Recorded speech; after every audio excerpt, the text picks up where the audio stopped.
Okay, let's go way back. I mean, before time, before space, before anything we know. There was just light, a single pure consciousness. But, for creation to happen, for us to even exist and know ourselves, that light had to be focused. It had to be channeled into these incredible divine vessels. But what happens when that divine architecture shatters? What happens when the source code of reality itself gets fragmented and falls into the very void it created? Now, we've all heard the stories, right? That we're trapped in a fallen world, a matrix controlled by cosmic parasites. But the ancient secrets, they tell a very different story. It's not about a prison, it's about a mission. It's not about a trap, but a sacred, cosmic repair job. And that right there, that quote from the Ari, the great 16th century mystic, that's the whole ballgame. He taught that our soul's journey here, into a physical body, it's not some kind of punishment, it's not an exile. Think of it more like a deployment. You are a specialist, a highly trained operative, sent deep into a fractured system with one critical mission. Find the scattered sparks of divine light that are hidden in all the brokenness and bring them home. Your life, right now, is an act of cosmic restoration. So to really get a handle on this mission, we have to understand the system we're working in. First up, we're going to decrypt the original divine source code. Then, we'll dig into the great system crash that basically gave birth to a cosmic parasite. Yep, and after that, we'll look at the soul's job as the agent inside this machine and how this whole reincarnation loop thing is actually a cosmic debugging cycle. And from there, we get to the fun part. How do we actually hack this matrix? And finally, we'll lay out the endgame, the final debug, the Great Tikkun. All right, so before the beginning, picture this. There was only Ein Sof, the infinite. No end, no beginning, just pure, limitless potential. Now, to create anything, this infinite light had to do something called tzimtzum, a contraction, to basically make a conceptual space for our finite world to even exist. And into that space, a single ray of light came forth. And from that one ray, the perfect architecture of reality was designed. This happened in the world of Atzilut, the world of emanation. This was the original blueprint, completely flawless. And that blueprint is built on 10 luminous vessels. We call them the Sephirot. Now look, these aren't just mystical names on a chart. They are the fundamental attributes, the core channels that let reality do its thing. For example, you have Chesed. Think of it as just boundless, expansive love and kindness. But if that's all you had, it'd be total chaos, right? So it's perfectly balanced by its opposite, Gevura, which is all about strict judgment, discipline, limitation. Exactly. And then right there in the middle, you have Tiferet, which means beauty, and its job is to harmonize these two opposing forces and all the others. And together, they form this perfect, integrated system designed to channel pure divine light all the way down into our world, which is called Malkut, the kingdom. Right, so let's put this into a language we all get today. Let's use our tech analogy. Ein Sof, that's the infinite, uncompiled divine source code. It's all potential, zero expression. The 10 Sephirots are the system's core functions. They're like the APIs that execute divine will. And this whole architecture cascades down through 4 worlds. It starts up in Atzilut, which is like pure divine thought, the unwritten source code. Then that becomes the blueprint in Berea, the world of creation. The circuits get laid out in Yetzirah, the world of formation. And finally, the program actually runs on the hardware of Asiya, that's our physical world of action. It was literally designed to be a perfect machine, a flawless cosmic engine. But something went catastrophically wrong. I mean, seriously wrong. In the early stages of creation, in this sort of precursor reality called Olam HaTohu, the world of chaos, the divine light that poured into the vessels was just too much. It was too intense. The lower 7 Sephirot, the emotional ones, they just couldn't handle it. They overloaded and they shattered. This is the cosmic cataclysm. It's known as Shevarat HaKalim, the shattering of the vessels. In our terms, this was a complete system-wide failure, the cosmic blue screen of death. If this was a video game, this was the world-breaking event that corrupts the entire server. If we're talking about an energy grid, it's a catastrophic cascade failure that causes a universal blackout. It was bad. So the broken pieces of those perfect vessels, they became something else. They became the Klipot, which literally means husks or shards, and they are the perfect shadow image of the Sephirot. So where the Sephirot were these beautiful conduits for creation, the Klipot are corrupted containers. And their job is to conceal and trap the holy sparks of light, the Nitzitzot that fell down with them. So get this, they aren't some independent evil force that just showed up. They're the wreckage of a divine system.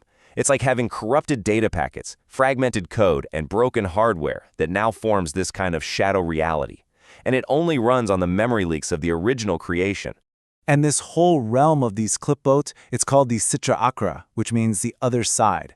It's a full-on adversarial system, with its own hierarchies, its own intelligences, led by figures like Samael. But here's the key. It has no life of its own. It's just a shadow. And from a tech perspective, this is really important. This is not an equal and opposite dark side. It's malware. It is a parasitic process that runs on the fragmented code from the original system. Its only power source is the divine sparks it's managed to trap. So it mimics holiness. It creates these incredible illusions of desire and power and fulfillment, all to do one thing: get us to invest our energy, our own divine spark, into its system. And by doing that, we feed it and make it stronger. It's nothing less than a cosmic energy vampire. This brings us to a really deep paradox. The Pardes Rimonome explains that the Klipot, they act as a barrier, right? A firewall between us and the divine source. But, and this is the wild part, in a hidden way, the divine presence itself, the Shekinah, actually clothes itself within these very husks. And why would it do that? To overcome them from the inside. I mean, what an incredible concept. It's like the master programmer hid the antivirus inside the virus itself. The divine light is literally embedded within the very code of the parasite, just waiting for a user, that's us, to execute the right command to activate the cleanup protocol and set it free. And this, of course, is where we come in. This huge cosmic drama is mirrored perfectly inside every single human being. Our soul isn't just one simple thing. It is a multi-layered, complex operating system. And it was designed specifically to interface with this fractured reality. It is the vehicle, the only vehicle, through which the tikkun, the great repair, can actually get done. Right. So to understand how we get trapped, we first have to understand our own spiritual anatomy. We need to check out the specs of the machine we're actually piloting here. Okay, let's break down this human OS. The lowest level of our soul, that's the nefesh. Think of it as the BIOS, or the firmware of your computer. It animates the physical body, it runs our instincts, our vital functions. It operates mostly in Asiya, the world of action. Then, above that, you've got the ruach, the spirit. This is your main operating system, your personality, your emotions, your intellect. It's interfacing with the world of Yetzirah, formation. This is where our moment-to-moment choices are made. And then the highest level that most of us can tap into in this life is the neshama, the higher soul. This is your cloud connection. It's your direct Wi-Fi link to the divine consciousness, and it operates in the world of Beria, or creation. The bottom line is we are multidimensional beings running spiritual software on physical hardware. Okay, so how does our system get compromised? The Zohar is really explicit about this, and it uses some pretty stark language. Actions that are rooted in the klipot, things like uncontrolled anger or jealousy or just pure ego, they create a vulnerability in our spiritual firewall. In that one moment of rage, for example, we literally uproot our holy neshama. We sever our connection to the divine cloud. And this creates a vacuum, right? An empty socket in our being. And the Sitra Akra, which the Zohar actually calls an alien god, it just rushes in to fill that space. It's like you've just willingly given malware root access to your entire system. It implants a piece of its own parasitic code, which then starts to influence our thoughts, our actions, and it compels us to feed it even more energy. We basically become a host, a node in its parasitic network. Okay, so what happens if a lifetime ends and the mission, well, it isn't complete? What if our soul's code is still corrupted, or we haven't managed to elevate the specific sparks we were assigned to? Well, the system has a mechanism for this. It's called Gilgul, which most people translate as reincarnation. But it is so much more than just a simple rebirth. It's a precise, cosmic process of debugging and purification. It's the system's ultimate failsafe. So Gilgul isn't a punishment for failing. In our tech analogy, it's a recursive loop. When your program terminates with too many errors, the system doesn't just toss you in the trash, it reinitiates the program. It reboots the soul into a new hardware configuration, a new life, with a whole new set of specific parameters designed to fix the bugs from the last run. Or think about it in gaming terms. It's not game over, it's more like New Game Plus, where you respawn with a very specific list of quests, all designed to address your previous failures. Every single lifetime is a new chance to debug the code and finally complete the mission. And according to the Shar HaGilgalim, the Gate of Incarnations, these missions are incredibly specific. A soul might need to come back just to fix a specific character flaw or a sin.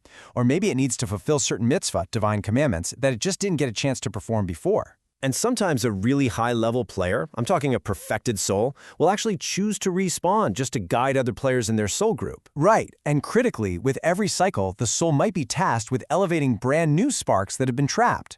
And the process is hierarchical. You have to first perfect your nefesh, the instinctual soul. Only after that can you fully rectify your ruach, the emotional soul, and then finally your neshama, the intellectual and spiritual soul. It's a progressive leveling up that happens across lifetimes. Now, I know this all might sound a little daunting. You know, like we're trapped in this endless loop inside a broken system. But the mystics, they didn't just give us the diagnosis without giving us the cure. The entire purpose of this knowledge is to empower us. Exactly. The path out of the loop and the method for fixing the whole system is tikkun, active, conscious rectification. We are the hackers. We are the gamers. We are the engineers who are meant to restore the original divine code. Okay, so let's get into the how-to. In the tech analogy, the 613 mitzvot, the commandments, they aren't just a list of arbitrary rules. No way. They are precise command line inputs. Each one is a specific action designed to interact with the cosmic OS, to release a trapped spark, or to realign a fractured piece of the architecture. And a sin, on the other hand, is a malware injection. It's a command that gives the Sitra Achra root access to your personal system. And Teshuvah, which means repentance or return, that's your system restore function. It's a whole process of identifying the corrupted code, isolating it, and then purging it from your system, which restores your connection to the divine source. All right, now let's put on the gamer headset for a minute. This physical world, Asiya, this is the current level. This is the game world. The forces of the Clipout, they're the Archon bosses, they're the NPCs, and they're all designed to challenge you, to drain your resources, and to distract you. Your mission, should you choose to accept it, is to farm divine sparks. That's it. Every single time you transform a negative situation, or you act with kindness instead of selfishness, or you choose to be conscious instead of reactive, you are grinding for light. You are literally extracting sparks from the Klippo, earning spiritual XP, and leveling up your soul's attributes. Your nefesh, your ruach, your neshama. You're getting closer and closer to completing the main quest, Tikkun Olam, the repair of the entire world. And last but not least, let's look at this from the cosmic engineer's perspective. Imagine all of creation is just this vast interconnected divine energy grid that's been seriously damaged. Your soul is a specific node in that grid. And every sin is a broken circuit. It's a short, and it's causing energy to leak out into the parasitic system of the Klipot. But every mitzvah, every single act of tikkun, that's you repairing a circuit, cleaning a connection, and increasing the flow of divine energy, of holiness, through your little part of the grid. Your job is to do your part to bring the whole system back online, one repaired circuit at a time. And this entire system, it runs on this dynamic between two fundamental forces. On one side, you have Gevura, or judgment. In color symbolism, this is red. These are the system constraints, the firewalls, the basic laws of cause and effect. There are 5 main expressions of harsh judgment, the Gevurat, and they give reality its structure and enforce consequences. But then, opposing that, you have Chesed, or mercy, which is represented by white. This is system grace. This is divine compassion. And the Ari teaches that there are 13 attributes of mercy, the Rachamim, that act like divine code patches or a system admin override. They actually have the power to sweeten or completely negate the harsh decrees of judgment. And our entire spiritual work is just to navigate these two forces, to act in a way that we draw down that flow of mercy to fix the consequences of this broken system. So we've gone from the cosmic blueprint all the way down to the individual soul's mission. So now let's zoom back out and look at the end game. What's the ultimate point of all these lifetimes, all this struggle, all this spark hunting? Well, it is all leading to one single final event, Tikkun Ulam, the Great Rectification. This is it. This is the full and final restoration of the original divine blueprint. It's the final system-wide patch that fixes everything, once and for all.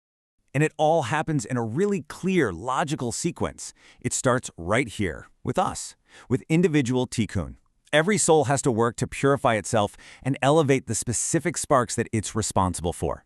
And as more and more of these sparks are liberated and returned to their source and holiness, the klipot, those husks, they begin to starve. That's right, the Sitra Achra, that whole parasitic system, it loses its energy source. It just withers and dies.